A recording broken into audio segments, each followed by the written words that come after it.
Hello friends, welcome back once again. Friends, आज की class में बहुत ही इंपॉर्टेंट टॉपिक जाने जा रहे हैं हम लोग।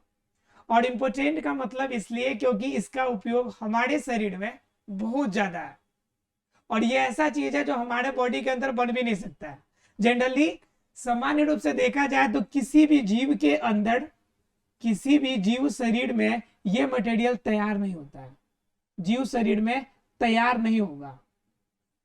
मतलब क्या, किसी भी रूप में किसी भी जीव को अगर चाहिए तो वो बाहर से ही लेगा। अर्थात कि जीव के अंदर ये तैयार होने का जनरली ऑप्शंस अवेलेबल नहीं होते।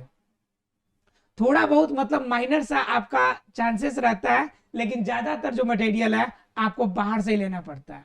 अब आपके मन में कंफ्यूजन हो रहा होगा कि ऐसा कौन सा भाई मटेरियल है, ऐसा कौन सा पोषक तत्व है, ऐसा कौन सा न्यूट्रिएंट्स है जिसका हमारे शरीर के अंदर संश्लेषण नहीं होता है। हमें उसके लिए किसी न किसी रूप में दूसरे अन्य पौधे या अन्य स्रोत पे हमें डिपेंड होना पड़ता है।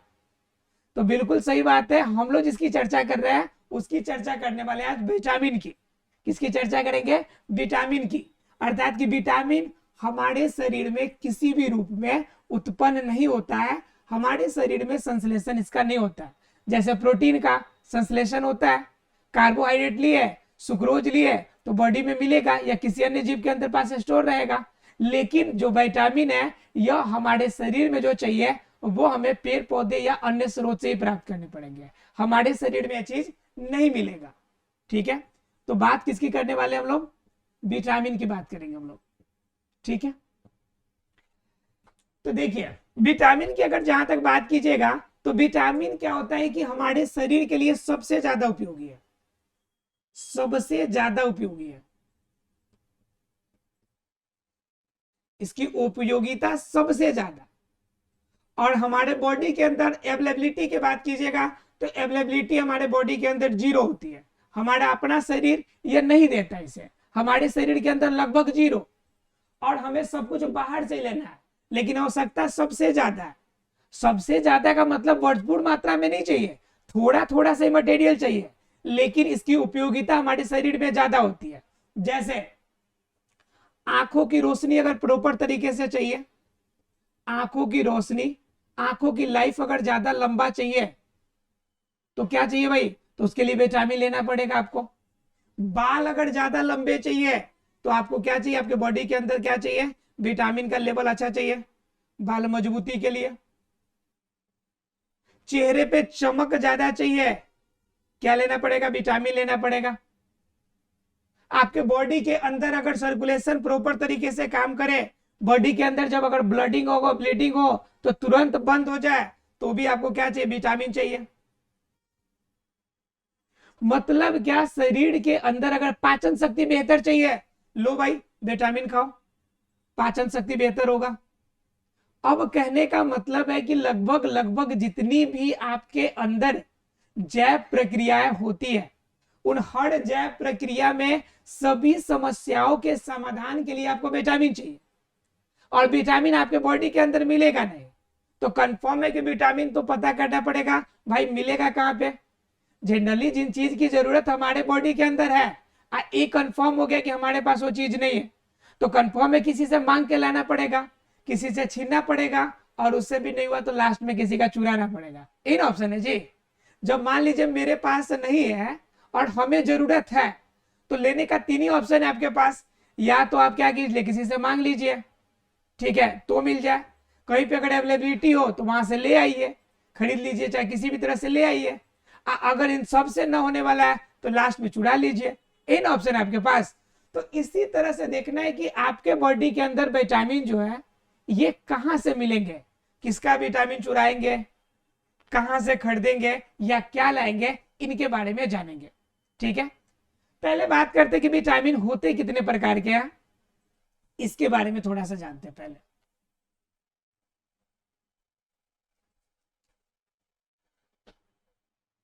पहले जानेंगे। तो चलिए बात कर लेते हैं विटामिन के बारे में। तो देखिए विटामिन की मेन चीज तो सबसे पहली जाननी है कि विटामिन के बारे में सबसे पहले पता कौन लगाया। सबसे बड़ी बात तो ये होती है कि कोई भी चीज अगर मान लीजिए जरूरत थी तो हमारे बॉडी के अंदर आवश्यकता पड़ी, लेकिन ये पता कौन लगाया सबसे पहले? तो सबसे पहले फंक ने पता लगाया था। किसने पता लगाया था? फंक ने। कब लगाया था? तो 1912 में। 1912 में इन्होंने पता लगाया और कहा कि भाई देखो, हमारे बॉडी के अंदर एक ऐसी चीज की भी जरूरत है जो हमारी बॉडी से संश्लेषित नहीं कर सकती है, इसे इकट्ठा नहीं कर सकती है। फंक ने जब बताया तो इन्होंने बताया ये भी बात कि कुल कितने विटामिन हमारे बॉडी के लिए आवश्यक होते हैं। तो कुल अगर विटामिन की बात कीजिएगा तो हमारे बॉडी के अंदर लगभग 13 आपका ऐसे विटामिन होते हैं जिनकी आवश्यकता आपके बॉडी के अंदर होती है। अर्थात कि अगर कुल आवश्यक विटामिन की अगर बात कीजिएगा तो वो कितने विटामिन है? तो वो आवश्यक विटामिन है कुल 13 विटामिन। ठीक है, अब 13 में कौन कौन से विटामिन है देखिए, तो इसमें आपका ए, डी, ई, ए, सी, डी, ई और के। ठीक है, एक पी भी विटामिन आता है लेकिन इसकी उपयोगिता कम है, लेकिन फिर भी हम आपको बता देंगे।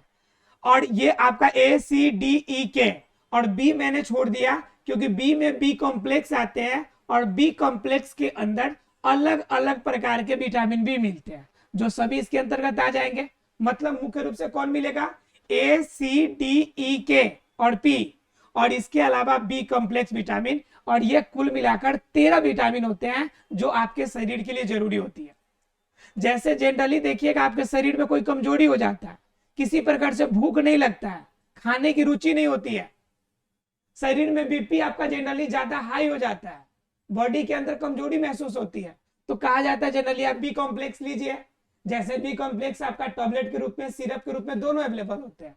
तो बी कॉम्प्लेक्स में जैसे आप लेते हैं, आपका अगर टैबलेट के रूप में लेते हैं तो क्या लेते हैं? बिकोसुल जेड लेते हैं, आप बिकोसुल्स लेते हैं। और बिकोसुल क्या आपका विटामिन बी कॉम्प्लेक्स देता है आपको। अगर इसी में बिकोसुल जेड लेंगे तो इसमें जिंक भी प्राप्त हो जाता है, तो जनरली कहा जाता है कि बिकोसुल जेड ले लीजिए आप। इसके अलावा और टैबलेट अगर इस्तेमाल करते हैं आप लोग तो इस्तेमाल करते होंगे कोवाडेक्स। क्या इस्तेमाल करते होंगे? कोवाडेक्स। ये क्या करता है आपको? बॉडी के अंदर बी कॉम्प्लेक्स देता है। और नहीं तो अगर आप चाहेंगे, अगर बच्चा है अगर उसे बी कॉम्प्लेक्स चाहिए तो आप क्या करते हैं? बिकोसुल का सिरप चला देते हैं।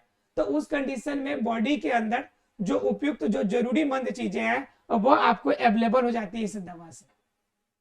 लेकिन बात आती है, क्या हर हमेशा हमें दवा का सेवन करना चाहिए? क्या जरूरी है कि हमें संश्लेषित रूप से या कृत्रिम रूप से बना हुआ विटामिन हमें लेना पड़े? क्या हम उसे अन्य प्राकृतिक स्रोत से नहीं प्राप्त कर सकते? तो बिल्कुल कर सकते हैं, अगर हम संतुलित रूप से भोजन करें और जिन भोजन में हमें विटामिन की प्रचुर मात्रा अवेलेबल हो, तो उस कंडीशन में हमें किसी भी रूप से कृत्रिम या संश्लेषित विटामिन लेने की आवश्यकता नहीं पड़ेगी। तो बात आती है कि संश्लेषित में आपको पहले यह तो पता होना चाहिए कि कौन से विटामिन के अंदर कौन सा आपको किस भोज्य पदार्थ के अंदर कौन सा विटामिन आपको प्राप्त होता है। तो बात करेंगे विटामिन की कि कौन से कहां से मिलेंगे। उनको स्टार्ट करने से पहले यह जानना पड़ेगा कि विटामिन अपने आप में दो कैटेगरी बनाता है। एक ऐसे जो जनरली जल में घुलनशील होते हैं। जल में क्या होते हैं? घुलनशील होते हैं, मतलब जो जल में घुल के तब आप उसका इस्तेमाल कर सकते हैं, अर्थात जो इस्तेमाल कीजिएगा तो जल में घुल जाएगा। और कुछ ऐसे होते हैं जो जल में नहीं घुल पाते हैं, अर्थात कि जल में अघुलनशील होते हैं। जल में अघुलनशील होते हैं। तो ये दो कैटेगरी हो गए आपके पास, एक जल में घुलनशील और एक और आपका जल में घुलनशील नहीं। तो जो जल में घुलेंगे वो हो जाएगा जनरली आपका बी कॉम्प्लेक्स के जितने होते हैं सभी जल में घुल जाने वाले होते हैं लगभग में। उसके बाद क्या? बी कॉम्प्लेक्स और साथ में आपका विटामिन सी जो है ये भी जल में घुलनशील है। ठीक है, उसके बाद अगर बात कीजिएगा कि जल में अघुलनशील, तो अघुलनशील वाले में आपका आ जाएगा ए, डी, ई, के। ठीक है, ये जनरली आपके किस में आ जाएंगे? जल में अघुलनशील वाले में। जब बी और सी को निकाल दीजिएगा तो ऑटोमेटिकली आपको पता है कि ए के बाद बी को हटा दीजिए तो ए के बाद डी आ जाएगा, डी के बाद सी को हटा दीजिए तो ई आ जाएगा, उसके बाद के। अर्थात कि ए, डी, ई के जल में अघुलनशील और जल में घुलनशील कौन? बी कॉम्प्लेक्स और विटामिन सी। क्लियर है? जनरली एग्जाम में ही पूछ देता है कि जल में घुलनशील कौन है और जल में घुलनशील कौन नहीं है। तो डायरेक्ट यहां से आप आंसर कर सकते हैं ऑब्जेक्टिव क्वेश्चंस को कि ए डी ई के जल में घुलनशील नहीं है और बी कॉम्प्लेक्स और सी जल में घुलनशील होते हैं। तो पहले इनकी प्रजाति जान लेते हैं जो जल में अघुलनशील है, क्योंकि जल में घुलनशील वाले में बी कॉम्प्लेक्स पढ़ना है और बी कॉम्प्लेक्स के अंदर ज्यादा पढ़ना है, क्योंकि बी कॉम्प्लेक्स के अंदर अलग अलग विटामिन आते हैं, जैसे विटामिन B1, इसमें इसकी प्रजाति थोड़ी सी क्या हो जाती है, ज्यादा हो जाती है। ठीक है, तो क्या हो जाता है आपका vitamin B1, vitamin B2, B3, B5, ठीक है, B6, उसके बाद क्या विटामिन B12, ठीक है। इस तरह से बहुत सारे आपके विटामिन के ग्रुप इसके अंदर आ जाते हैं, किसके बी कॉम्प्लेक्स के अंदर। तो इसलिए इनके अंदर ये सब जानने से पहले हमें किसके बारे में जानना पड़ेगा, पहले हम लोग जान लेते हैं जल में अघुलनशील के बारे में। ठीक है, तो इसके अंदर आपका टोटल ये सब आपको जो जानेंगे आज B7 के बारे में जानेंगे, B9 के बारे में भी, इन B1, 2, 3, 5, 6, 7, 9 और 12। ठीक है, ये 8 के बारे में इसमें हम लोग आज जान लेंगे। 8 ये हो गए और 4 आपके जल में घुलनशील अघुलनशील ADE के, 8 4 12 और एक विटामिन C 13। कुल कितने हो गए आपके 13। मैंने बताया था कि 13 पोषक तत्वों के बारे में हमें जानना है। तो 13 में से कौन हो जाएगा, विटामिन O1 से लेकर विटामिन 12 तक, यानी कि B1 से लेकर B12 तक। तो ध्यान रखिएगा 1, 2, 3 विटामिन B4 नहीं होता है। ठीक है, तो B5, B6, B7 और इसके बाद 8 न होकर फिर 9 होता है और 9 के बाद B12 होता है। क्लियर है, तो ये हम जानेंगे 8 बी कॉम्प्लेक्स के बारे में जानेंगे, एक विटामिन सी और उसके बाद ADE के। चलिए पहले स्टार्ट करते हैं विटामिन ए से इसकी घटना कि विटामिन ए हमारे लिए क्यों उपयोगी होता है। ठीक है, तो देखिए बात करेंगे हम लोग विटामिन ए की। तो विटामिन ए की बात कीजिएगा तो इसको हम लोग जो सामान्य रूप में जानते हैं वो रेटिनॉल के नाम से जानते हैं। किसके नाम से जानते हैं, रेटिनॉल के नाम से। विटामिन ए को रेटिनॉल के अर्थात किसके रासायनिक नाम की बात कीजिएगा तो रेटिनॉल होता है। ये एग्जाम में कभी पूछ देता है रेटिनॉल क्या है, तो विटामिन ए ही है। जनरली विटामिन ए जो हमें प्राप्त होती है वो केरोटीन से प्राप्त होती है। किस आपका रासायनिक पदार्थ से प्राप्त होती है, तो केरोटीन से होता है। तो कंफर्म है कि जिस भी पोषक पदार्थ में यह रासायनिक पदार्थ केरोटीन हमें मिलेगा वह सब हमारे लिए क्या हो जाएंगे, सब हमारे लिए विटामिन ए देने वाले हो जाएंगे। जैसे मान लीजिए हम बात करते हैं कि गोल्डन राइस, ये एक मॉडिफाइड चावल है गोल्डन राइस, ये हमें क्या देती है, विटामिन ए देती, केरोटीन देती है, अर्थात विटामिन ए का अच्छा स्रोत है। इसके अलावा और क्या दे सकता है जी आपके बॉडी के अंदर, तो आपके बॉडी के अंदर ये देने के लिए आपका मछली हो जाएगा, मछली लेते हैं तो हो जाएगा, और मछली का कोड वाला भाग वह ज्यादा आपका इसमें उपयोगी हो जाता है। इसके अलावा क्या, मक्खन हो गया, इसके अलावा और क्या हो जाएगा आपका, अंडा हो जाएगा। अगर इनका अगर सेवन करते हैं तो आपके बॉडी के अंदर क्या होगा, विटामिन ए की पूर्ति होगी। बात यह आती है कि मान लीजिए कि हम अगर ये सोचें कि विटामिन ए का सेवन हम ना करें, विटामिन ए का सेवन हम ना करें तो हमारे बॉडी में क्या प्रॉब्लम हो सकती है, बड़ी प्रॉब्लम ये होगी हमारे बॉडी में सबसे बड़ी प्रॉब्लम विटामिन ए की वजह से क्या हो जाएगी कि इनकी वजह से हमारा शरीर दुर्बल हो जाएगा। क्या हो जाएगा, हमारा शरीर दुर्बल हो जाएगा। दुर्बल मतलब शरीर कमजोर हो जाएगा, शरीर का विकास प्रॉपर तरीके से नहीं होगा। तो उस कंडीशन में आपको क्या चाहिए, विटामिन ए की गोली हमें अलग से लेनी पड़ती है। अगर आप देखे होंगे छोटा छोटा आपका क्या कहते हैं 10 पीस का आपका विटामिन ए के आपका पैकेज वाला आपका क्या आता है, दवा आती है जिसमें ग्रीन कलर का होता है और विटामिन ए की दवा होती है, गोली होती है, वो इस्तेमाल किया जाता है। इसके अलावा अगर प्रॉपर तरीके से नहीं ले तो आपको आंख की बीमारी भी हो सकती है। तो इसलिए विटामिन ए लेना जरूरी है। कहां से मिलेगा, केरोटीन से। आपको गोल्डन राइस, मछली, मक्खन, अंडा, ठीक है, या दूध के अन्य सामग्री, पनीर वगैरह खाते हैं तो उनसे आपको विटामिन ए प्रॉपर तरीके से मिलेगा, जिसका रासायनिक नाम रेटिनॉल होगा। क्लियर है। अब बात करते हैं हम लोग विटामिन डी की। किसकी बात करते हैं, विटामिन डी की। तो इसको तो कहना ही नहीं है, जनरली हमें कहां से प्राप्त होती है, विटामिन डी हमें प्राप्त हो जाएगी धूप से, और धूप में भी ध्यान रखिएगा परावैंगनी किरण से। उसकी धूप की जो परावैंगनी वाला किरण है उनसे जनरली आपको क्या मिलेगा, विटामिन डी मिलेगा। ठीक है, विटामिन डी मिलेगा। अब मान लीजिए कि ठंडी के दिन है, अब ठंडी के दिन में तो धूप नहीं होगा, तो बताइए फिर विटामिन डी कहां से लेंगे? तो कोई ऐसा भी स्रोत होना चाहिए जो कि हमारे शरीर के अंदर क्या कर दे, विटामिन दे दे। ठीक है, तो ये क्या करना, कहां से मिलेगा? तो जितना भी आप मलाई खा लीजिए, आप घी खा लीजिए, इन सभी चीज में क्या मिल जाएगा आपको? विटामिन डी मिलेगा। मलाई खाइए, घी खाइए, इन सभी चीज में आपको क्या प्राप्त होगा? विटामिन डी प्राप्त होगा। तो बात ये होती है कि विटामिन डी अगर खा रहे तब तो ठीक है, अगर हम नहीं खाए तो क्या दिक्कत है इसमें? तो भाई अगर विटामिन डी अगर नहीं खाते हैं अगर, तो आपको अलग अलग रूप में समस्या उत्पन्न होगी, और सबसे बड़ी समस्या आपकी हड्डी की होगी, और उनसे भी ज्यादा समस्या आपके दांतों की होगी, क्योंकि जो डेंटाइन बनता है, उसे डेंटाइन बनने में सबसे बड़ा रोल किसका होता है? विटामिन डी का। आपकी हड्डी की मजबूती के लिए विटामिन डी का। अगर नहीं खाए तो आपके शरीर के अंदर रिकेट्स रोग किसकी वजह से? विटामिन डी की वजह से। शरीर कमजोर विटामिन डी की वजह से, हड्डी कमजोर विटामिन डी की वजह से। मतलब क्या? शरीर में अलग अलग रूपों में आपकी बीमारी हो सकती है। जनरली आप देखे होंगे जो छोटे बच्चे होते हैं, उनके शरीर में तेल का आपका एक लेयर लगाकर और उन्हें धूप में रखा जाता है, ताकि प्रॉपर तरीके से विटामिन डी उनको प्राप्त हो सके और शरीर की हड्डियां मजबूत हो सके। उनका बहुत बड़ा रोल है। तो इन सभी का आपका रासायनिक महत्व है, लेकिन ग्रामीण क्षेत्रों में बिना रासायनिक महत्व के भी हम लोग जनरली ऐसे काम करते हैं जिनका कहीं ना कहीं रासायनिक पहलू में बहुत बड़ा योगदान है। ठीक है, तो विटामिन डी आपके लिए उपयोगी हो गया। अब बात कर लेते हैं किसकी? विटामिन ई की। देखिए, तो विटामिन ई की अगर बात कीजिएगा, तो विटामिन ई कहां मिलेगा आपको?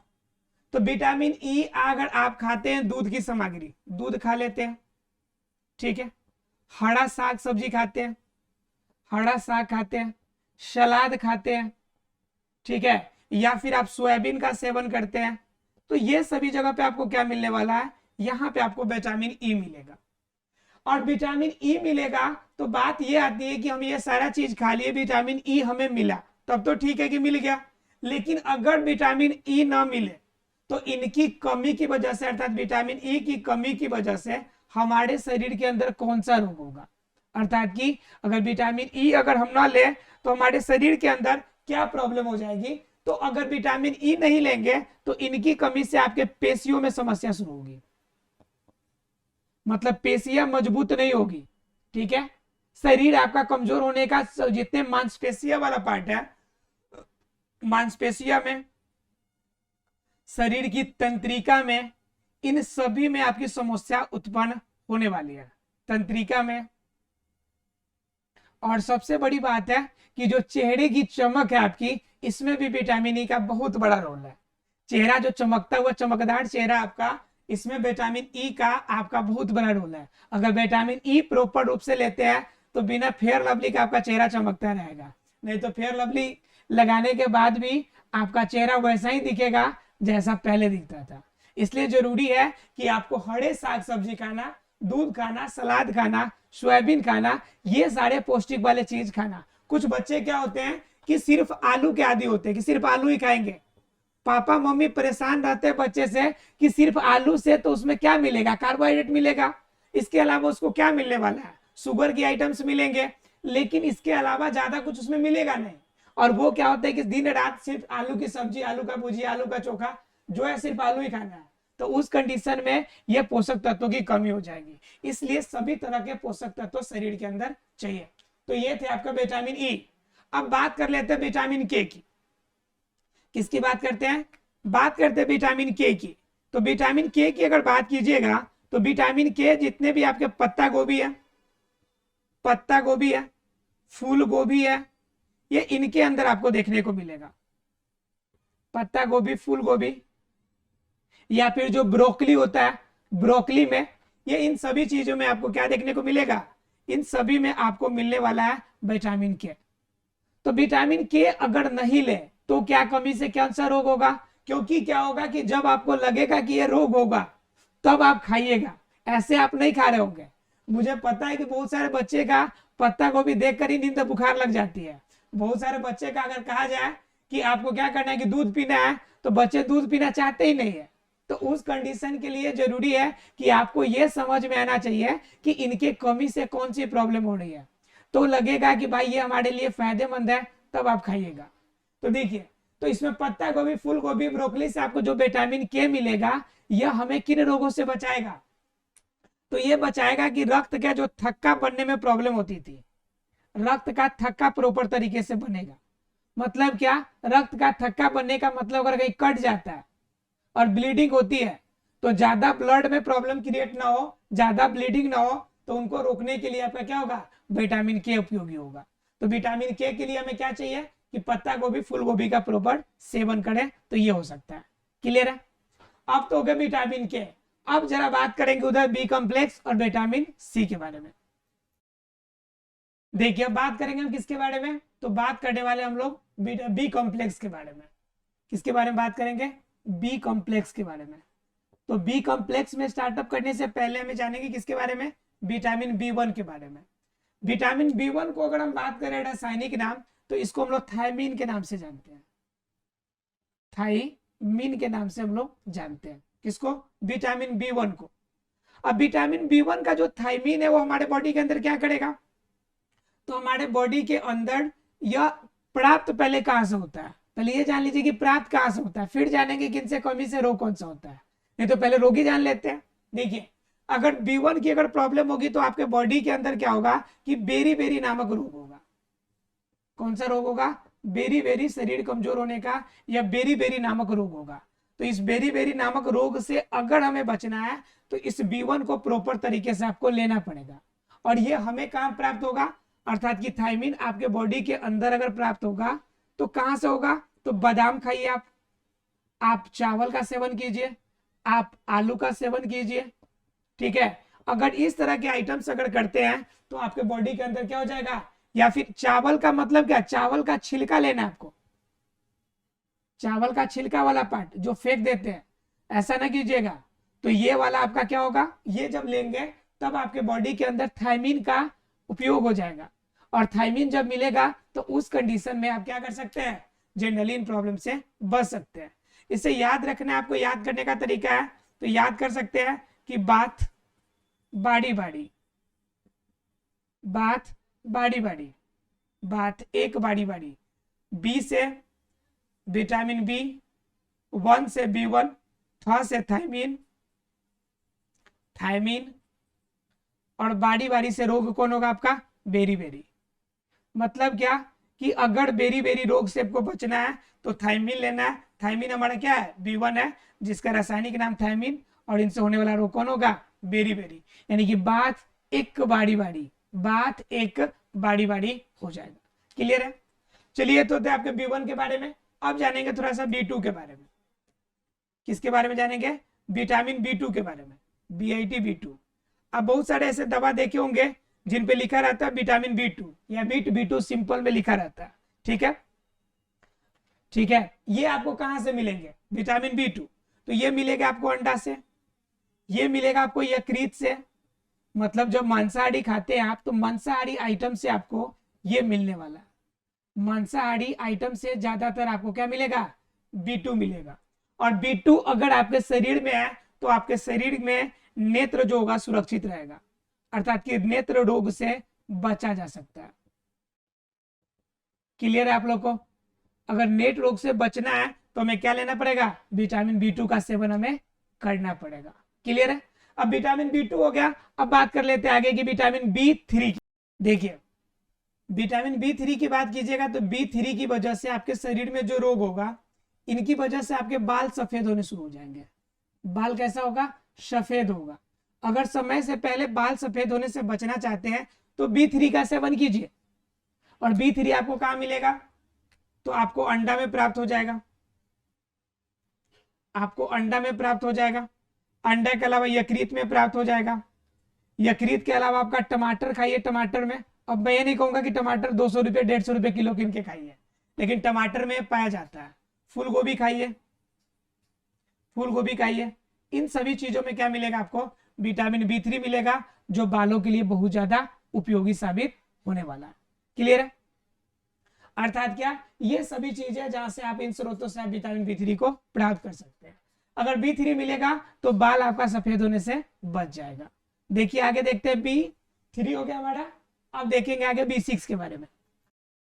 देखिए अब बात करेंगे हम लोग, पहले B5 की बात करते हैं फिर B6 की बात करेंगे। दो चीजें आपके विटामिन B5 और B6 दोनों चाहिए। तो पहले B5 की बात कर लेते हैं। देखिए B5 जनरली आपको यकृत खाने से मिलेगा। जनरली मांसाहारी आइटम खाइए, मांसाहारी आइटम से आपको ये मिलने वाला आपका क्या B5 जनरली प्राप्त हो जाएगा। ठीक है, उसके बाद अगर आपका क्या कहते हैं दूध या फिर अंडा खाते हैं, अंडा का छिलका, तो इसमें भी आपको प्राप्त हो जाएगा B5। और B5 अगर आप नहीं खाते हैं तो आपके बॉडी के अंदर कौन सा रोग होगा, तो पेलाग्रा नामक रोग होगा। इसके अलावा और कौन रोग हो सकते हैं, तो अनिद्रा का रोग होगा, मतलब कि रातों में नींद नहीं आएगी, अनिद्रा का रोग होगा। तो ऐसी समस्याएं आपको देखने को मिलेगी कब, जब विटामिन B5 का सेवन आपके शरीर में प्रॉपर तरीके से नहीं होगा तब। अब बात कर लेंगे थोड़ा सा B6 की। विटामिन B6 ज्यादा उपयोगी है, सबसे ज्यादा इंपॉर्टेंट हो जाता है विटामिन B6। देखिए ये आप अगर विटामिन B6 चाहिए तो आपको दूध लेना पड़ेगा, चाहिए तो हरी सब्जी खानी पड़ेगी, कोई कंप्रोमाइज नहीं, चाहिए तो आपको टमाटर खाना पड़ेगा, ये सारे कुछ आप तो एकदम चाहिए बिल्कुल, ये सारी चीजें लेने पड़ेंगे तब विटामिन B6 मिलेगी। अगर B6 की कमी हो गई तो आपके शरीर के अंदर तंत्रिका तंत्र प्रभावित हो जाएगा, तंत्रिका प्रभावित होगा। अगर आपका विटामिन B6 की कमी आपके शरीर के अंदर है तो आपके शरीर के अंदर शरीर फूलना शुरू हो जाएगा, शरीर में अन्य समस्या उत्पन्न हो जाएगी। और अन्य समस्या में सबसे बड़ी समस्या ये होगी कि आपका चर्म रोग होगा, यानी कि चमड़े स्किन डिजीज होती है, विटामिन B6 की कमी से ही होती है। तो इस तरह की समस्या आपको देखने को मिलेगी कब, अगर विटामिन B6 आप नहीं लेते हैं, हरी सब्जी, दूध, टमाटर, सलाद, इन सभी का सेवन आप नहीं करते हैं तो ये था आपका B6। अब बात कर लेते हैं अगले विटामिन की। देखिए अगर विटामिन B8 लेना है, आपको B8 चाहिए, तो B8 के लिए आपको क्या करना पड़ेगा कि आपको फल का सेवन करना पड़ेगा, और नहीं तो फिर मांसाहारी खाइए। अगर फल नहीं खा सकते तो क्या खाइए, मांसाहारी खाइए। तो ये आपको करेगा। ये बॉडी के अंदर अगर नहीं लेते हैं तो आपके पेशियों में बार बार दर्द रहेगा, पेशियों में दर्द होगा। ठीक है, दूसरा नंबर भूख नहीं लगेगा, भूख लगेगा ही नहीं।